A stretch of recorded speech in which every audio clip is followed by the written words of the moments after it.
বন্ধুসকল মই ঢেকেৰা মাছৰ বা কাটলা মাছৰ কালিয়া কেনেকৈ বনালোঁ ভাবিলোঁ ৰেচিপিটো আপোনালোকৰ লগত শ্বেয়াৰ কৰোঁ।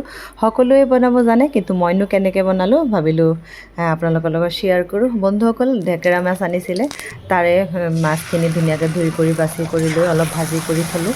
আৰু এই তেলতে মই জিৰা, শুকান জলকীয়া, তেজপাত আৰু লং, ইলাচি, দাৰচেনি ফোৰণত দি পেলাই পিছা মছলাত আছিলে বিলাহী, কেঁচা জলকীয়া, তাৰপিছত আফুগুটি যিটো পুস্তক দানা বুলি কয়, আৰু লগতে কাজু, এইখিনি মগজ, এইখিনি একেলগে পিচি কৰি ল'লোঁ।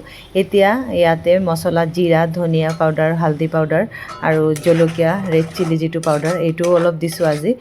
দি পেলাই ধুনীয়াকৈ মছলাখিনি একেলগে ভাজি কৰি লৈ তাৰপিছতে মই মছলাখিনি অলপ ভালকৈ ভাজিম, যাতে তাৰপৰা যেতিয়া তেল নোলোৱালৈকে মই ভাজি থাকিম। এতিয়া দৈখিনি মই অলপ মিক্সিতে বাতিটোতে অলপ পেষ্ট কৰি লৈছিলোঁ, এতিয়া দৈখিনি ইয়াতে মিক্স কৰি দিলোঁ।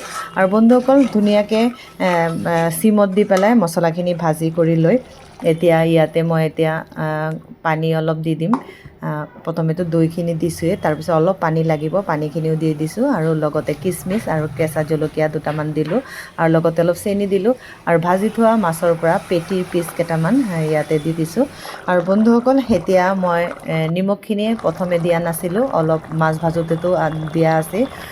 এতিয়া নিমখখিনি দি তাতে অলপ ঘিউ অলপ দি পেলাই মই নমাই দিম। আৰু বন্ধুসকল একদম সহজ ৰেচিপি, আপোনালোকে ঘৰত বনাই খাব। আৰু খাই কেনেকুৱা পালে কমেণ্টত কিন্তু জনাবলৈ একদম নাপাহৰিব। আৰু এয়া মোৰ ৰেচিপিটো একদম ৰেডি হৈ গ'ল। আৰু বন্ধুসকল এনেকুৱা নতুন নতুন ৰেচিপি চাবলৈ হ'লে যোনে যোনে মোৰ চেনেলটো এতিয়ালৈকে ছাবস্ক্ৰাইব কৰা নাই, প্লিজ ছাবস্ক্ৰাইব কৰি ল'ব। আজিলৈ ইমানখিনি, বাই বাই।